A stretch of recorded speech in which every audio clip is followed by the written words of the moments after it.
Усім прывіт у гэтым чаціку. Мяне па-ранейшаму завуць Воля Новік, і гэта мой чарговы відэадзённік, які я вяду для сябе, каб вчыцца размаўляць з камерай, каб у мяне было больш кантэнту на канале. Ну і таксама, каб агучваць свае нейкія думкі і паспрабаваць неяк разабрацца ў іх. Для вас гэтае відэа хутчэй за ўсё падыходзіць толькі калі вам патрэбны нейкі фонавы шум, пакуль вы займаецеся бытавымі справамі. Калі вам такі кантэнт патрэбны, падабаецца і ён вам заходзіць, то на маім канале я ўжо стварыла плейліст з падобнымі ролікамі. І так, пераходзім да майго клубка думак. Сёння ў мяне досыць цікавы стан, таму што, нягледзячы на тое, што я выглядаю досыць спакойна, на самай справе я зараз злуюся. У мяне ёсць такая праблема, што, не ведаю, мабыць, праз выхаванне, мабыць, праз мае светапогляды ці яшчэ штосьці. Я з дзяцінства вучылася трымаць свае эмоцыі пад кантролем, і часам мне іх досыць цяжка выражаць. Ну, табак, я іх выражаю, але я заўсёды намагаюся выражаць іх неяк культурна. І праз гэта часам адбываюцца пэўныя праблемы ў камунікацыі. Таму што, аказваецца, калі ты не праяўляеш яскравыя эмоцыі, то людзі цябе могуць не пачуць ці нібыта не зразумець. Я той чалавек, які вельмі не любіць канфлікты. Я не люблю сварыцца, я не люблю размовы на павышаных танах, я не люблю высвятляць стасункі і гэтак далей. Але ў той жа момант я не той чалавек, які будзе заплюшчваць вочы на праблему і рабіць выгляд, што ўсё добра. Звычайна я спрабую гэтыя праблемы заўсёды вырашаць спакойна праз размовы, словамі праз рот і гэтак далей. Але так атрымліваецца, што калі ты важныя рэчы кажаш спакойным голасам, не праяўляеш эмоцыі, не робіш сцэны, гэтак далей, то ёсць верагоднасць, што цябе не пачуюць, ці не зразумеюць, ці вырашаць, што тое, што ты сказала, гэта не так важна. Калі мяне штосьці моцна напружвала, пужала, адбывалася нешта, што я лічыла непрымальным, я прапанавала хлопцу ці дзяўчыне спакойна сесці паразмаўляць на гэтую тэму і неяк дагаварыцца. Я веру ў кампрамісы, я веру ў дыпламатыю, і гэта той свет, у якім бы мне хацелася жыць. Мне бы хацелася жыць у свеце, дзе можна дамовіцца. І так адбывалася, што калі я казала, што слухай, вось мяне такая-то штука вельмі палохае, не задавальняе і напружвае, давай мы неяк яе будзем вырашаць. Звычайна я чула штосьці так, канешне, я цябе пачуў, я там заўважыла, то бок давай. Але калі гэтая штука паўтараецца ізноў, я ізноў кажу пра тое, што слухай, мы з табою ўжо дамовіліся, што вось так-то і так-то, давай неяк вырашаць гэтую праблему. Я чарговы раз хаваю гэта добра, давай так і зробім. І на трэці раз я звычайна не вытрымліваю, збіраю рэчы і кажу, ты мяне не чуеш, давай на гэтым разыходзіцца. І вось толькі ў гэты момант чамусьці людзі пачынаюць неяк суеціцца, разумеюць, што гэта на самай справе было важна, а для мяне ўжо гэта быў момант, калі проста вось масты згараюць вось проста моментальна. І вось тут я пачынаю вось на самай справе злавацца, што, я ж табе казала, мы ж гэта абмяркоўвалі, мяне не пачулі, і я злуюся. Але самае дзіўнае для мяне гэта тое, што я до конца не разумею, на каго ці на што я на самай справе злуюся ў такія моманты. Тое, што такая праблема ёсць, я на самай справе заўважыла не сама. Гэта заўважыў мой псіхатэрапеўт папярэдні, і мы на гэтую тэму з ім размаўлялі. Ён, канешне, ўсё гэта спіхваў на тое, што я маю трывожны тып прывязанасці, і для мяне лягчэй сысці, чым вырашаць праблему, але я тут з гэтым чалавекам не згодная, таму што, я намагалася вырашыць гэтую праблему. Для мяне гэта на самай справе было важна, я спрабавала, і я не бачу сэнсу стукацца ў тыя дзверы, якія мне не адкрываюць. А яшчэ я той чалавек, які вельмі не любіць маніпуляцыі, то бок ставіць камусьці ультыматумы, ці хлусіць, ці рабіць выгляд, што ай-яй-яй, калі ты так не зробіш, то я зараз сыду, гэта нейкі дзіцячы садок. І так не мусіць быць. Я не хачу маніпуляваць. Я хачу сказаць словамі праз рот, каб мяне пачулі, і мы прыйшлі да некага кансэнсусу. Але пасля таго, як псіхатэрапеўт агулам падсвяціў гэтую сітуацыю, я пачала яе заўважаць, то нібыта зараз я злуюся не на людзей, з якімі я не змагла дамовіцца, а на сябе праз тое, што я недастаткова гучна, эмацыйна і яскрава даносіла сваю пазіцыю. Праз гэта ў мяне часам бываюць адчуванне, што, я жыву ў нейкім вымышленым свеце, дзе людзі могуць дамаўляцца, а мабыць, людзі ўсё ж такі ўмеюць дамаўляцца, проста маё кола асяроддзя сфарміравалася так, што такія шляхі камунікацыі попросту не працуюць. А мабыць, на самай справе я злуюся на сябе праз тое, што на самой справе-то я умею проявлять эмоции. Я досыць эмоцыйны чалавек. Я умею крычаць, плакаць. Я вельмі лёгка людзей пасылаю нахер, спальваю масты, але чамусьці у тых сітуацыях я абіраю быць некай мудрай, некай вышэй за сітуацыю і паводзіць сябе, нібыта прылічна. І ў нейкім сэнсе, каб не праяўляць гэтыя эмоцыі падчас высвятлення стасункаў, вырашэння канфліктаў, напэўна, у мяне ёсць такі талент, што я ўмею людзей апраўдваць.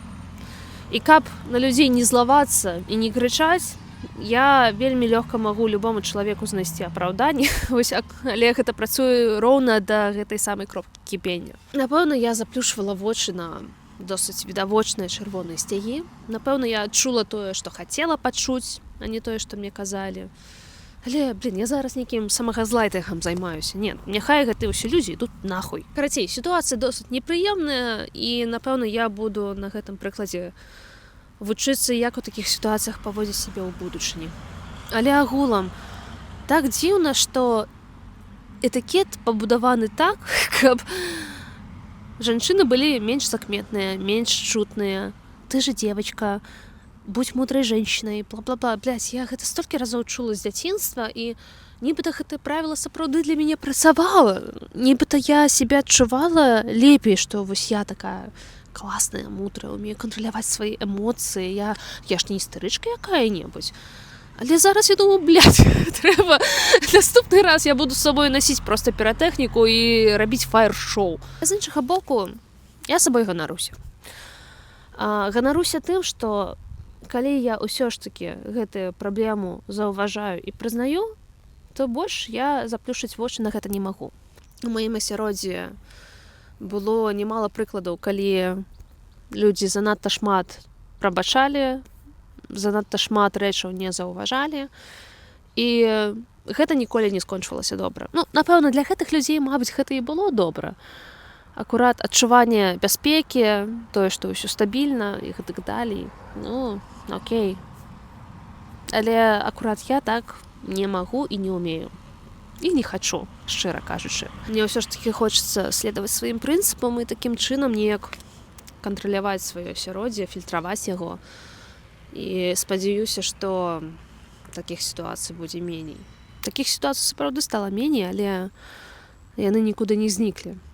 Хаця, мабыць, гэта частка жыцця, і немагчыма зрабіць фільтраванае асяроддзе, адфільтраваць усе свае учынкі, паводзіны і так далей. Шмат што на нас уплывае, калі мы прымаем тыя ці іншыя рашэнні. Іншая думка, якая лезе ў маю галаву, гэта выраз, што музыка па-за палітыкай. Агулам, мой канал не палітычны, і мне на гэтую тэму не вельмі хацелася разважаць на публіку, але я так і падумалася, што палітыка гэта не толькі пра нейкія законы людзей у офісах і дыпламатаў, а часам гэта нейкія сацыяльныя штукі, якія адбываюцца. Раней мне здавалася, што можна неяк аддзяляць тварца ад твора, бо твор гэта як іншая асоба, якая несе свой пасыл і можа не супадаць з тым, што робіць сам чалавек у жыцці. Але адбылася сітуацыя, якая мяне прымусіла змяніць гэтую думку. Зараз я кажу пра гурт Анакондас. Я іх слухала, напэўна, з 17-го года, як скончыла універсітэт. І мне песні гэтага гурта вельмі моцна адгукаліся. Я шмат тэкстаў ведаю наизусть і нярэдка выкарыстоўваю цытаткі адтуль, калі хачу апісаць нейкую сітуацыю ці падзею ў маім жыцці. Адразу азначу, што гэта расійскі гурт, але ў іх тэкстах было вельмі шмат антываеннай пазіцыі, шмат крытыкі ўлады і саціры. Аднак, прыкладна месяц таму адбылася такая сітуацыя, што чальцы гэтага гурта сфотаграфаваліся з іншымі рускамоўнымі музыкамі, якія падтрымлівалі вайну на тэрыторыі Украіны. Падтрымлівалі вайну, я маю на ўвазе, што некаторыя з гэтых музыкаў ездзілі на акупаванай тэрыторыі, каб падтрымаць нашых хлопчыкаў. Іншы гурт выпер салістку з антываеннай пазіцыі са свайго гурта, ну і гэтак далей. І гэтую сітуацыю досыць добра асвяціў Володя Котляроў, гэта саліст гурта «Парнафільмы». Ён у сваім пасце падрабязна распісаў, што з гэтай сітуацыяй не так і чаму ён лічыць гэтую сітуацыю не окей. Анакондас некалькі тыдняў адмоўчваліся, нічога нікому не казалі, і гэта таксама быў момант, калі я яшчэ магла іх апраўдаць. Я акурат разважала на тэму таго, што яны засталіся ў Расіі.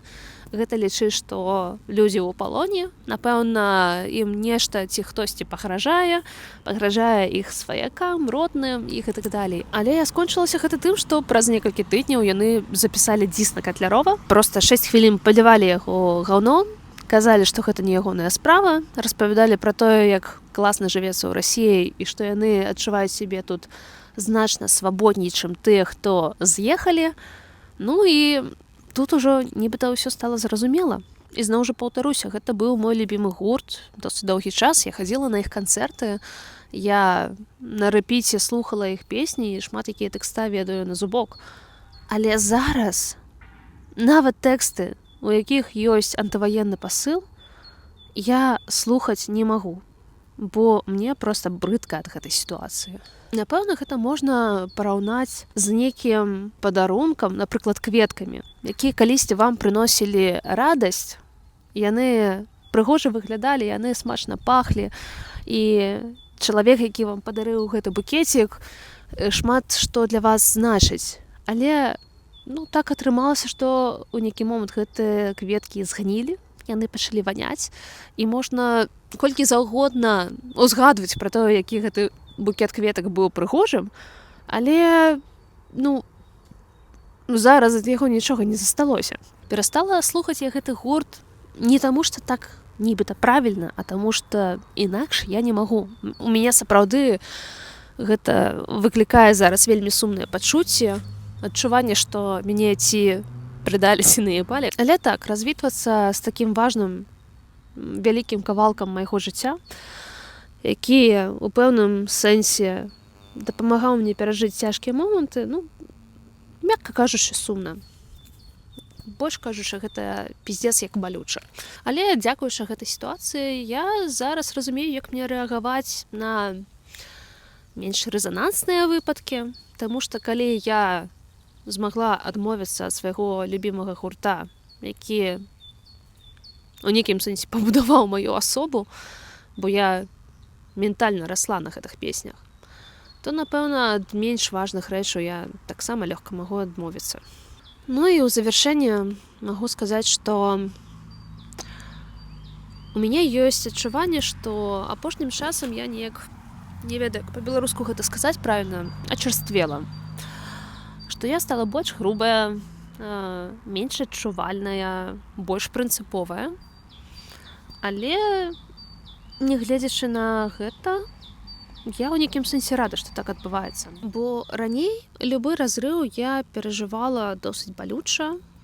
Мне было страшна, крыўдна. І нібыта была такая думка, што сама я не спраўлюся. Але зараз я адчуваю трохі інакш. Бо усе людзі, з якімі я непрыгожа разыходзілася, сварылася, хлопала дзвярмі, усё адно у той ці іншай ступені я ўдзячна за тыя моманты, калі мне з імі было класна і весела. І нібыта не так ужо і балюча з імі разыходзіцца. Калі я адчуваю, што гэта правільна і усім так будзе лепей, то, напэўна, так і варта рабіць. Думаю, на гэтым я буду ўжо завяршацца, бо сонейка сядае, далонькі замярзаюць, а я хачу есці. Дарэчы, калі вы хочаце мяне падтрымаць, то вы можаце мне, напрыклад, заданаціць. А калі вы хочаце падтрымаць мяне бясплатна, вы заўсёды можаце падпісацца, напісаць каментар, ціснуць падабайку і падзяліцца гэтым відэа з тымі, каму яно можа зайсці патэнцыйна. На гэтым у мяне ўсё. А вам добрага дня і Да сустрэчы.